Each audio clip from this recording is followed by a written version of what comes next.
One of the biggest problems that young working class adults face is debt. And the bigger the debt, the less likely that you're going to have any amount in your savings, the less likely that you will ever be financially independent, the less likely that you will have a chance at financial freedom. Why?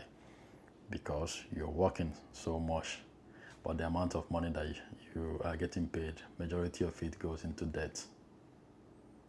Now, debt is an instrument that we Americans sometimes use, to provide some kind of creature comfort for us.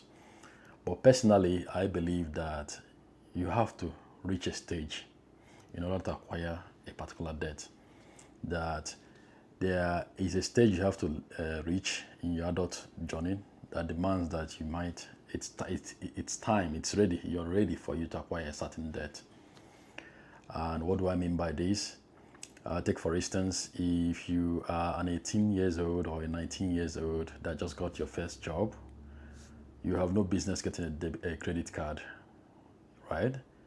And you have no business buying a car that is worth more than $20,000. Absolutely no business doing those things. This is especially when you're not making a lot of money.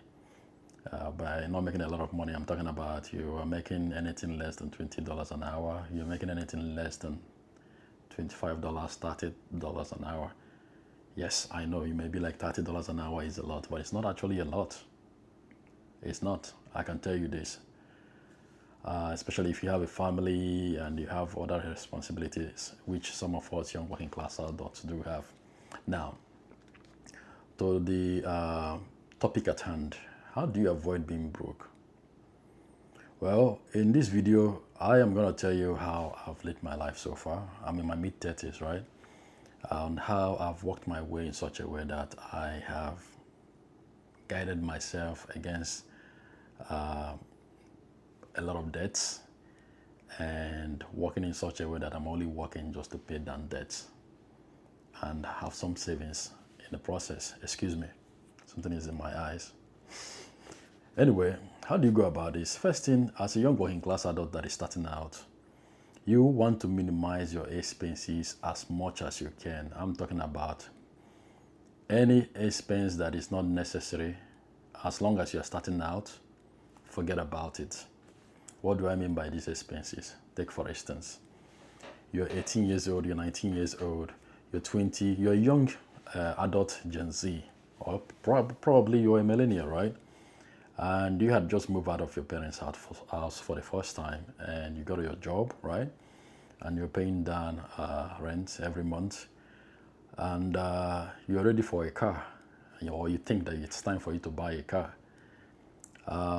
As long as you're starting out and you're not making much, I personally believe there's no reason why you should buy a car that is worth more than $15,000. You heard me right. You have no business buying a car that is worth more than $15,000. If you're making, like, for instance, $20 an hour, you have no business driving a new Dodge.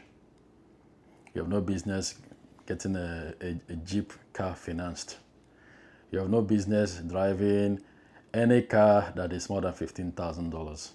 In fact, if you ask me, I'm telling you right now that if it's possible, I will tell you to go for a used car. If you could get a car that is under $10,000, that's a very good way to start. Especially if the car dealership that you're going to get the car from is going to give you some kind of warranty, and they run the car and everything looks good, go and buy it. Get it financed. Why? Because when you get it financed, your car note is not gonna be as much. It might be $100 and something to $200. I remember when I first bought my car, it was a Toyota Corolla. My car note on that car was $208 monthly. And it was such a big relief. And this was in my 20s, right?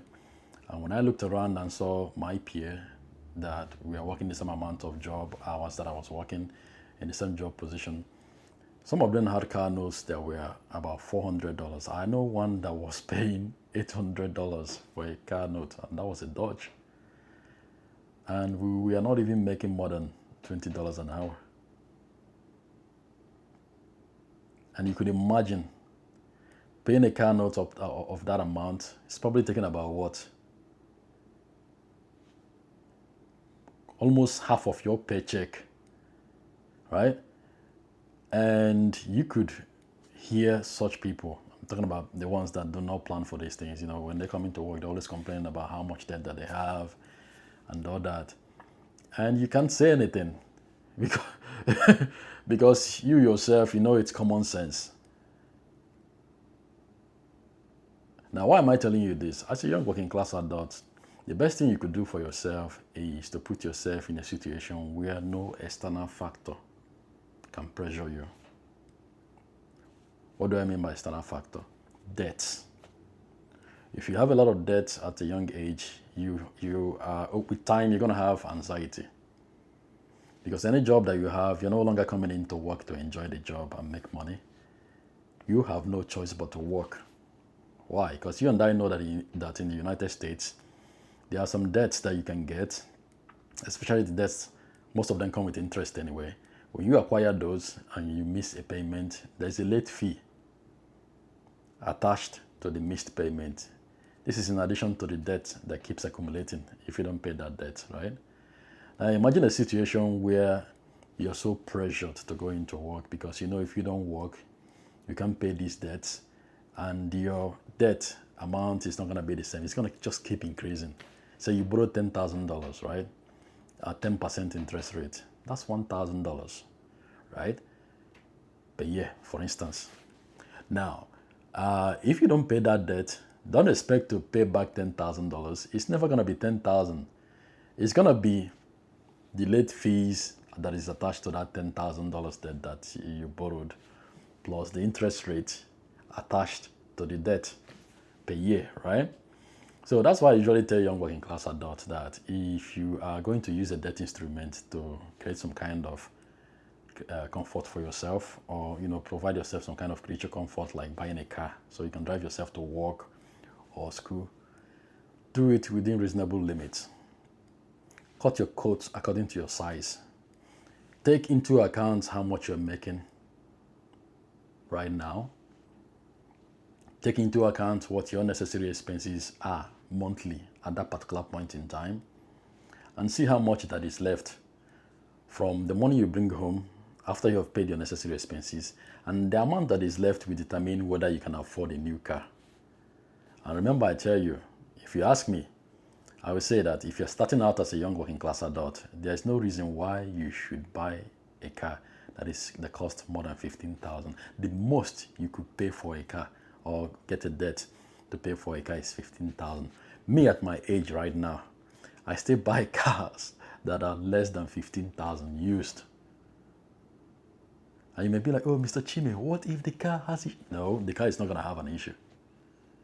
Oh, Mr. Chime, what if this? No, forget about those things. I want you to listen to me because I've tried it for years, right? I've tried it for years, and I'm telling you what it is that you gotta do. Cut down your expenses. What else do I consider expenses?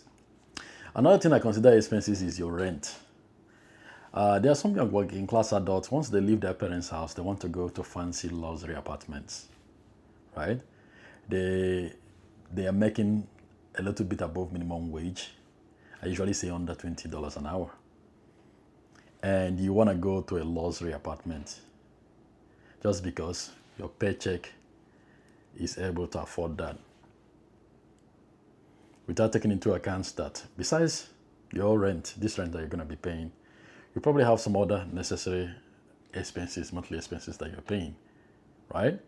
So for you to comfortably pay all your monthly expenses, including the rent, you still want something left, just in case it's a rainy day. And trust me, as a young working class adult that is newly independent, you are going to have a lot of rainy days. And for you to be able to afford not getting crushed by rainy days, you need something I called an umbrella savings to shield you from the repercussions of going into rainy days without being protected.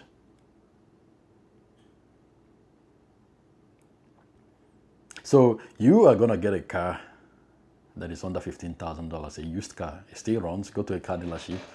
Don't buy it from individuals on Facebook or any other online platform. No, all these car dealerships that you know, if you go in there, you could find a good Toyota. I always say Toyota because it's very reliable. I've used Toyota all my life.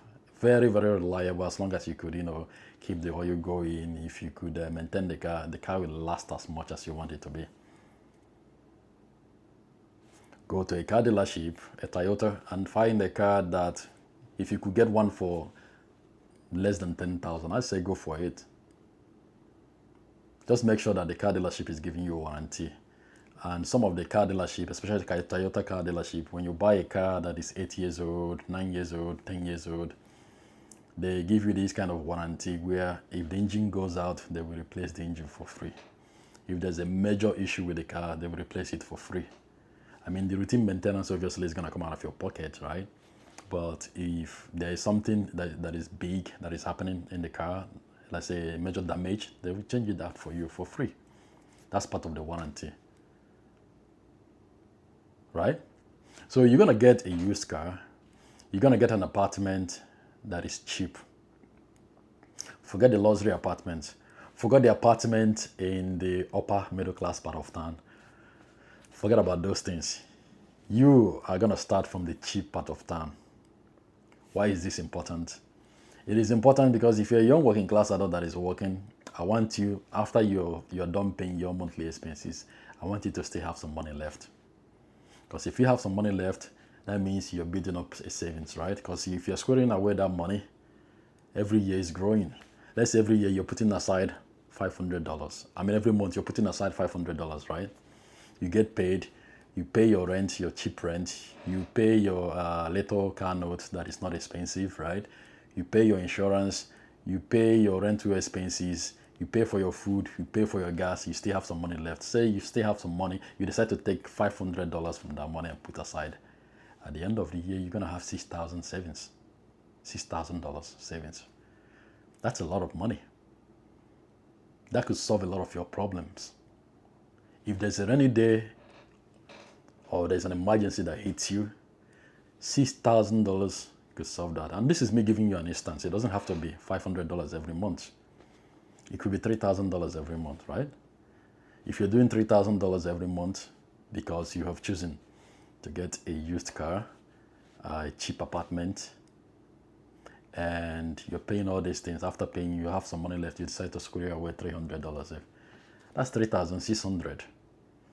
Now, to some rich people, they will be like $3,600 is nothing. But for you, a young working class adult, $3,600, people like you and me, $3,600 will solve a lot of problems for us, right? And that's why I said these things about reducing your expenses. Now, what other expenses am I going to talk about? I'm going to talk about things like buying things that you don't need. Like if you're a single guy or if you're a single girl, right, and you decide to get yourself an apartment, you could do without television. That's if you want to go into extreme frugal life, you want to save a lot of money, you could do without the television. Why is this important? Because if you buy the television, that means you're going to buy streaming services, right? Because remember, this is not the 90s or the early 2000s where you could just turn on TV and there's a TV cable for free right now. Buying a television will make you buy streaming services. So you might as well just forgone it, right? Let it go. Another thing is Wi-Fi. You might be like, oh, Mr. Chima, I need Wi-Fi. Well, if you're going to buy Wi-Fi, you better buy ones that are cheap, not the ones where you pay $200 every month for, right? This is especially if you're making a little above minimum wage. Now, that's all I've got to say about expenses. Make sure that when it comes to expenses as a young working class adult that is just starting out, you're keeping everything at the barest minimum. Why? Because you're starting out. You don't want a situation where you leave your parents' house and because you have decided to, live as big as your friends, you're not making enough money to sustain that lifestyle. An emergency comes and the emergency hits you and you're back again into your parents' house. What I want you guys to do is once you step outside of your parents' house, you're out. If you're gonna come back, you're coming back to visit, right? You're not gonna go out and then within 6 months you're moving back in. No, that's not who I want listening to me. As a young working class adult, once you have determined your self-independence, I want you to maintain that self-independence, and the start on doing that is keeping your expenses low so you don't get in a lot of debt, so that you're not struggling as much to maintain and carry on your adult financial responsibility, right? Now, another thing I'm going to talk about, which is going to help you avoid being broke as a young working class adult, is job hopping. I know some people have opinions on this, but if you ask me, from my experience, job hopping will improve your life in a very big way. First, ask me, what is job hopping? Well, job hopping is when, say you have a skill, right? Take for instance, you're a CNA and you're working for a company, they're paying you $15 an hour. And you know that even if you put 5 years in that company, every year, your annual raise is just gonna be a few cents. Usually I think it's about 45 cents raise every year. Meanwhile, the inflation rate is going higher than your annual raise at work. And a job hop is when you look around and you find out that that $15 that you're paying, there's a chance that you could make more than that elsewhere. There's another company out there that is paying you $19, right? $20, and you decide to leave that $15 per hour job to go for the $19. If you do that, you have just job hopped. And I recommend this for young working class adults. If you get a skill and you look around, always sell yourself to the highest bidder. This will change your life in a drastic way. I know people will be like, hey, how is it going to look on the resume? Well, remember, you are trying to improve your life, right? Especially if you, at a young age, you have a skill that you're selling. Say you're a CNA, you're a welder, you are into trades. Even if you are just a laborer, if there's a company that is going to pay you higher than what your company is paying you, leave your company and go for that company. Life is going to be so much better. Why? Because your monthly income has improved, right? If you were making $2,000 a month, or if you were making $3,000 a month, and the other job is offering you a pay that is going to make you make $2,500 a month or $3,500 a month, that extra $500 can go a long way. Yeah, as a young working class adult, that extra $500 is going to go a long way. So when you are out there working, just make sure that if you see a job in the same industry that you are that pays higher than what your job is paying you, go for it, so you don't struggle as much. Because remember, the more you're struggling, the more you want to get a credit card to help you carry on your adult responsibility, right? Like if you're struggling so much to make rent, you wouldn't have a choice but to go get a credit card. And when you get a credit card, yes, the credit card is going to help you, but it's going to dig into more problems, right? So rather than you doing that, I say look around, go on the internet, put on your zip code or your city and see if you can find other companies in that industry that you are that are paying higher than what your job is paying you. And if you could do that, you could just go and apply for that job. If you get it, bring the offer letter that they give you to your job. See if your job is going to match the wage rate. Most jobs will match it if you're a very good worker, if they want to retain you. But some jobs may not. If they don't, then leave them and go where you could make more money. Because remember, you're a young working class adult, right? You want to make as much as you can so you don't struggle as much, right? Now, the next thing I want to talk about is the biggest of them all. Don't ever get a credit card. Do not get a credit card.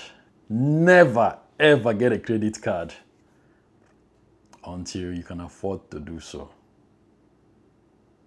How do you know you can afford to have a credit card? This is my rule, and this is a personal rule for me, but I'm going to tell it to you anyway. You know you can afford to have a credit card, right? When you're making twice what your credit limit is. Take for instance, If your credit limit, which is the highest money you could spend on a credit card, is 3,500,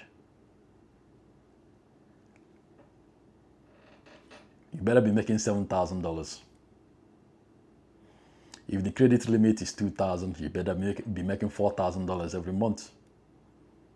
If the credit limit is 1,000, you better be making $2,000. But a good rule of thumb is, as a young working class adult that is starting out, right? I do not want you having a credit card.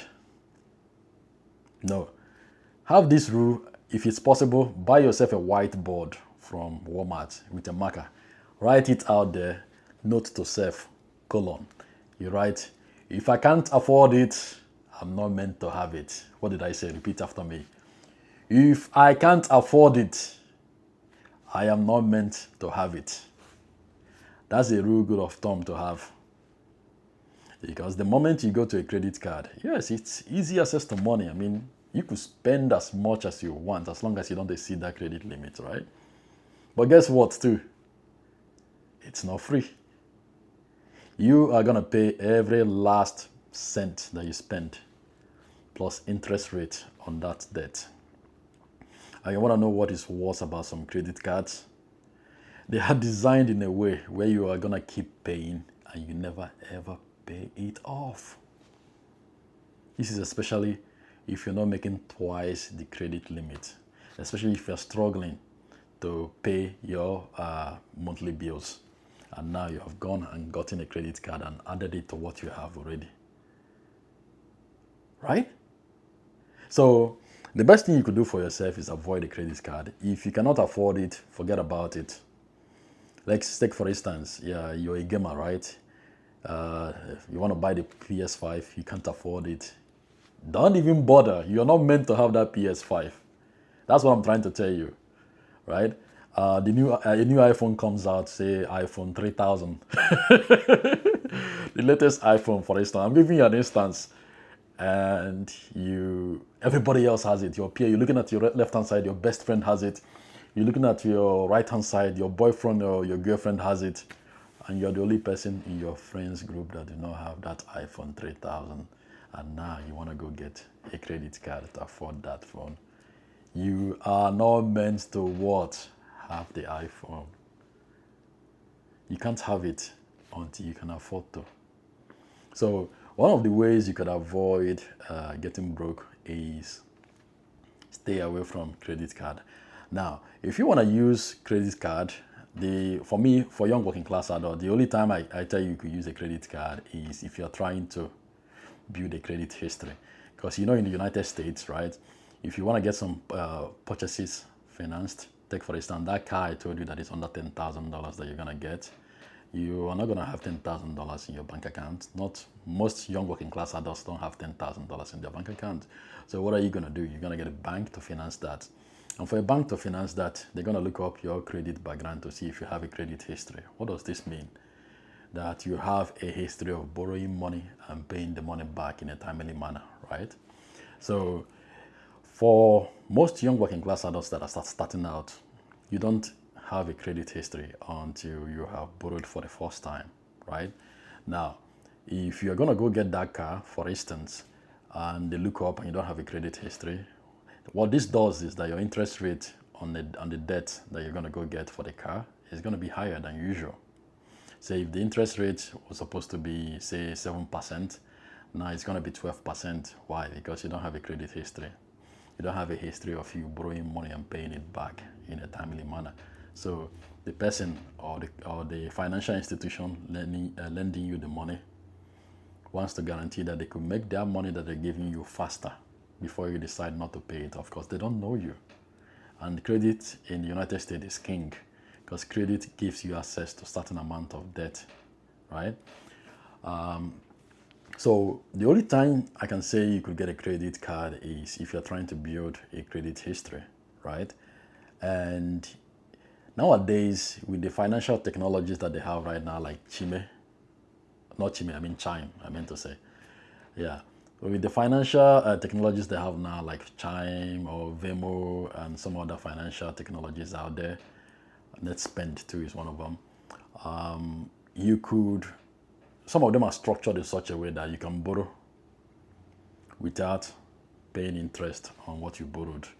And the financial institution that actually loaned you the money will report to a credit bureau that we create a credit report and the credit history for you and assign a credit score to you, and that's how you build your credit score, right? And some of these financial technologies they have nowadays, they have credit cards that are secure. What do I mean by secure credit cards? These credit cards, the banks or the financial institutions, they want you to put aside a certain amount of money. Maybe you put $500 and then they will tie that $500 to your credit card, and you only get to spend only that $500. But with each expenditure, right, every month, the financial institution or the place that you get that credit card will report to the credit bureau, and they will compile a credit history for you. And this is the only time I think you can have a credit card, besides having a credit card when you can afford to have it, right? So one of the ways to stay away from struggling so badly financially is to stay away from credit cards, because there are some credit cards that are designed to prey on you. Once you get it, as long as you're struggling before you get that credit card, you're going to keep struggling and things are not going to get better. And as a young working class adult that is out there trying to create your own version of the American dream, what I want you to do is to avoid anything that is going to cause you unnecessary stress, right? Because you want to be able to slowly carve out the kind of life that you want without being in a hurry, without getting yourself in so much debt that if you ever lose your source of income, you are not going to go crazy, because debtors are going to be calling you, right? Debt collecting companies are going to be calling you. They're not going to let you go. I mean, unless you file for bankruptcy, but if you don't, they will always call you. And guess one thing about people that are trying to collect credit card debt? They call you at 12 midnight. How do I know? Because it has happened to me when I was younger. So I'm telling you right now, so you don't get to, get yourself into that mess, right? Now, another thing I want to talk about is putting money aside. What do I mean by this? There's this book called The Richest Man in Babylon, and the premise of such book, I don't know if you've read it, is paying yourself first. This is regardless of what amount you set aside. Some of us, right, you and me, people like you and me, when we work so hard and we get that paycheck, we usually think that paycheck is our money. No, my brother, my sister, that is not our money. That's the money for the bills that we have to pay, the billing companies, right? Because say if we have $3,000, the $3,000, it doesn't belong to you and me. No, it belongs to the billing companies, right? It only belongs to us after we're done paying for that bills for the month, and then whatever left is ours, right? I'm serious. This is how messed up adulthood is, but it's fun at the same time too, because I feel like your goal is to figure out a way to outclass and outplay these systems in place that are meant to keep you working, right? Now, anyway, back to the matter at hand. When you get paid, the money does not belong to you.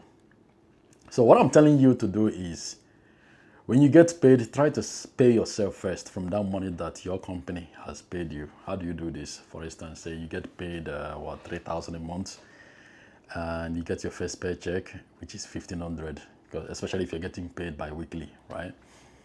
With that $1,500, you could take out a certain percentage of money and then put it aside, and you're like, okay, this is what I'm paying myself for working so hard.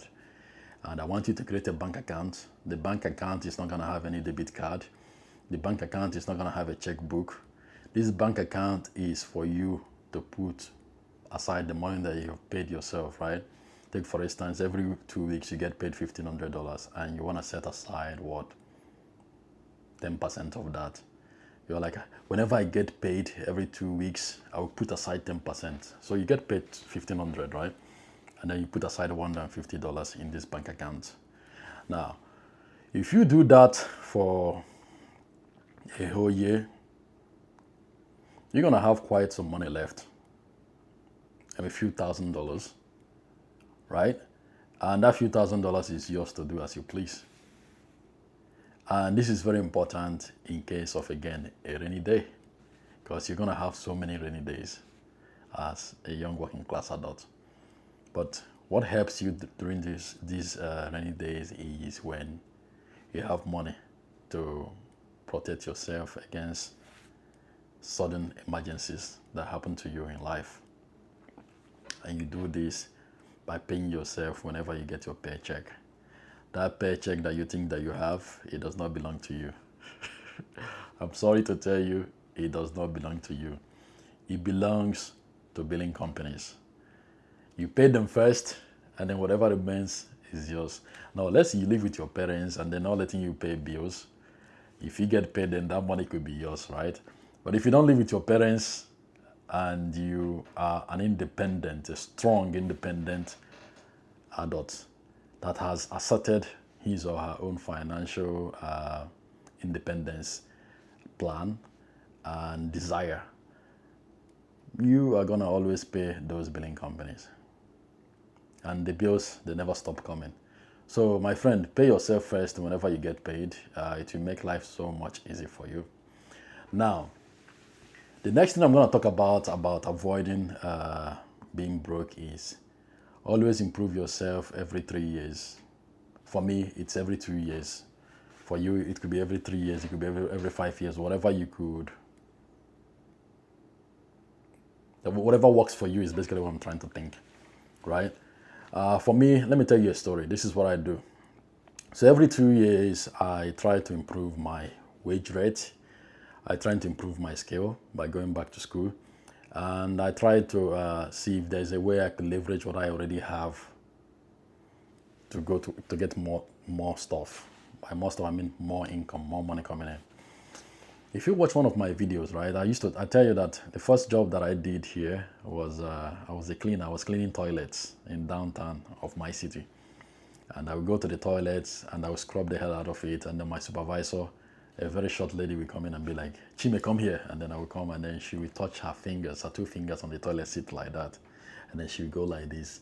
And then she would be like, Chime, this is still dirty. And then she would make me scrub that toilet 4 times before she's satisfied with it. And I was just a young man. I think I was 21 years. I didn't know any labor laws. I didn't know they were not allowed to do that. But I didn't have a choice doing that job. Hence why when she says, Chime, this thing looks dirty.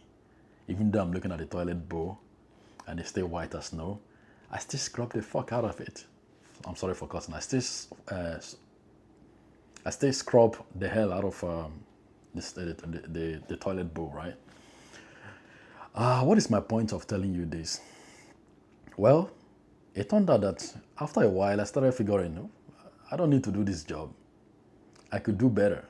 I was a young man. I had dreams. I had aspirations. There are systems that were meant to help me get what I need. And I'm going to talk about this in another video, taking advantage of systems that are there to help you. So I said, why would I spend the rest of my life cleaning toilets, scrubbing the hell out of a toilet, which I was proud to do at that time because I was making money. Well, that's one thing I love about, being on your own and trying to set up the kind of life that you want. When you're doing your own thing, right? When you are working so hard, there's a pride that comes with earning your own money. Excuse me. There's a joy that comes with earning your own money, right? So I was proud to clean that toilet. But the thing that I didn't like is after I'm done cleaning the toilets, the taunting that comes with it. When you look into the toilet seat, it was white as snow, and then my supervisor would touch that with her hands and make me scrub it 4 times. I didn't like that. It didn't sit well with me. So I said to myself, okay, I'm going to do something else. So I went to another job. I job hopped. Remember what I mentioned before? Job hopping? I job hopped. Now, that job that I was doing was paying me, how much was he paying me again? It was, I don't remember, but it was paying me a little above minimum wage. I think about $2-3 above minimum wage. And after that, I had to do a job that pays more than that, right? And I can tell you now, I'm in my 30s now, then I was 21, right? Since then, my wage rate has always gone like this. What do I mean by charting a graph that goes progressively up? When I make a certain amount of wage rate, and the next job that I go to get, the next skill that I acquire that will take me to another level in life, I never collect less than what I got paid. Take for instance, if I was making $18 an hour and I do a job for a few years, the next job that I get will never be less than $18. It has to be more. So when I talk about improving yourself every few years, for me 2 years, I mean that if you are earning some money and after a while you want to do more, use that job that you have to set yourself up for your next success, which is, I'm going to give you an instance, right?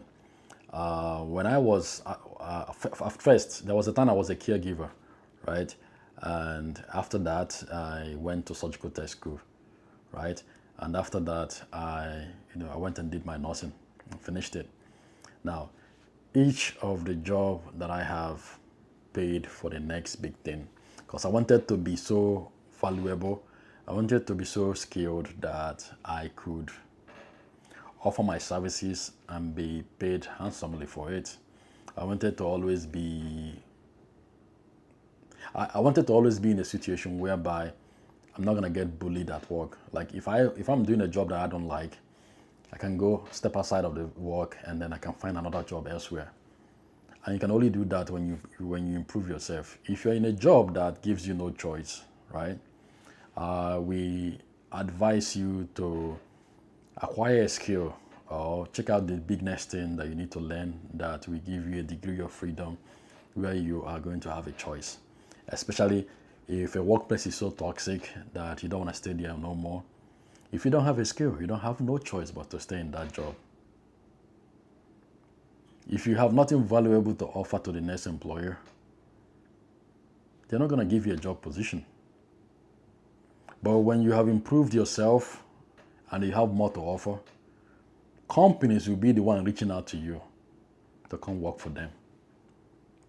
Why? Because you have something to contribute.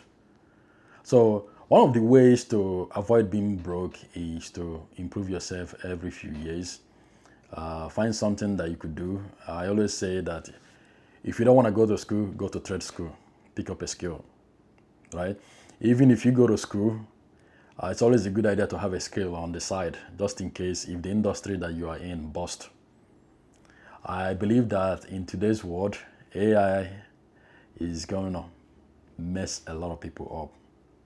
I'm talking about there are some jobs out there that are going to be replaced by AI, but people don't know yet. Take for instance, customer representative jobs. You know how you make a call to a particular company and then somebody picks up the call and help you, and the person helps you out with your issues. It will get to a point if it's not already in place where AI will be the one doing that. You're calling, you're talking to somebody that sounds exactly human, and they can be able to, ascertain what you need and help you out the way you want to be helped. And not only the customer representative jobs, there will be millions of jobs out there that are going to be replaced by AI. So if you're going to get a skill, you're going to get a skill that's going to make you very valuable. And if you're so good at it, it's going to make you very irreplaceable too. Now, the next thing that I want to talk about, a way that you cannot never ever go broke, is to never ever compare yourself with other people. If you're an adult, a young working class adult that is just starting out, right? You have your own place, you have your own plan. If you don't know exactly what you want, what I usually tell young adults, because there will be a time when you're a young adult, say you're 18, 19, all the way to 24, 25, right? You may not know your place in the world, meaning you don't know exactly what you want to be. You know how we usually say, you know what you want to be when you grow up. There are some people that don't know what they want to be when they grow up, and that's fine. However, this is my advice to you. You are going to pick up a skill. Go to a trade school if you don't know what you want to do.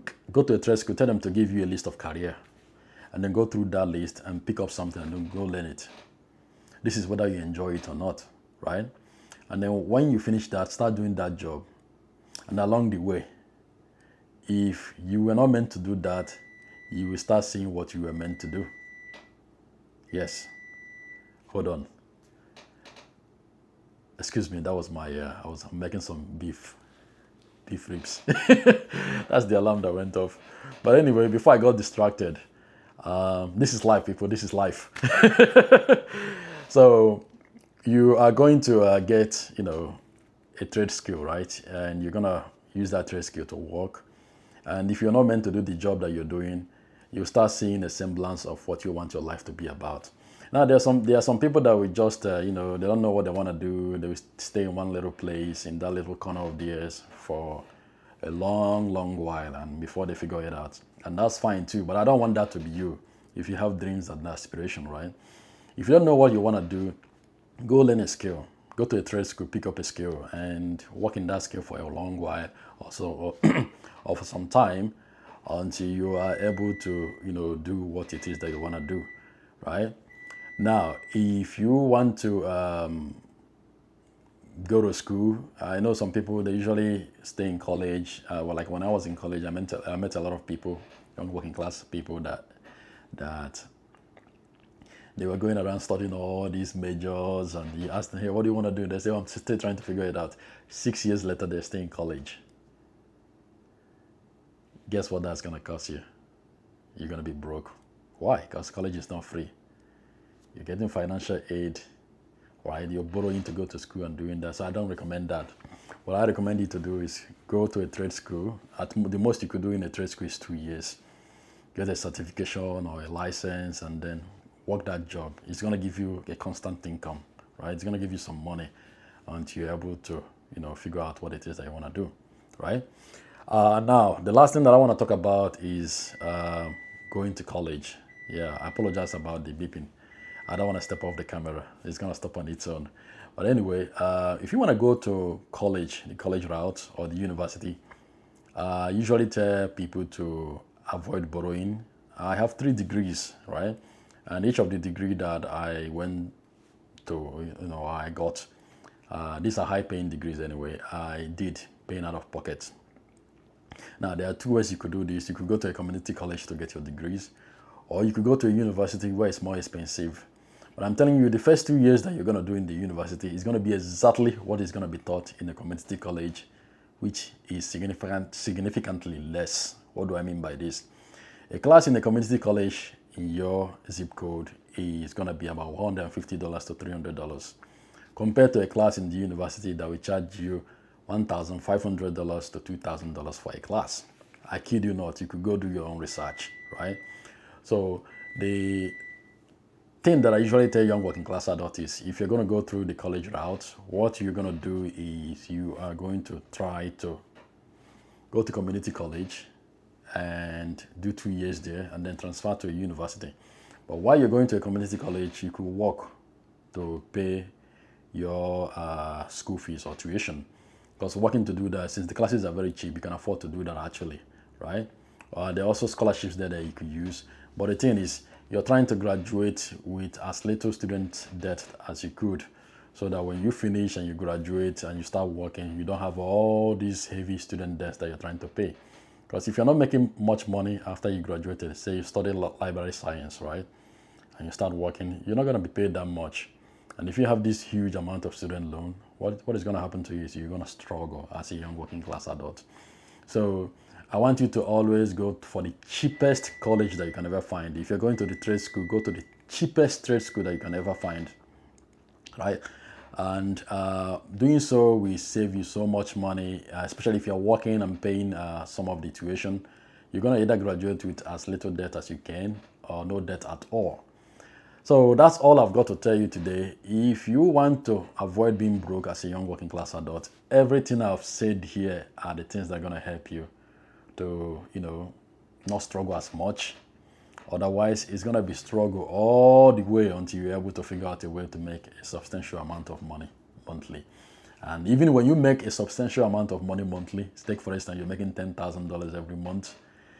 If you're still not doing some of the things I talk about here, like lowering your expenses, not comparing yourself to other people by doing what they do, so you want to hang out with the Jones, you are going to be in a lot of debt.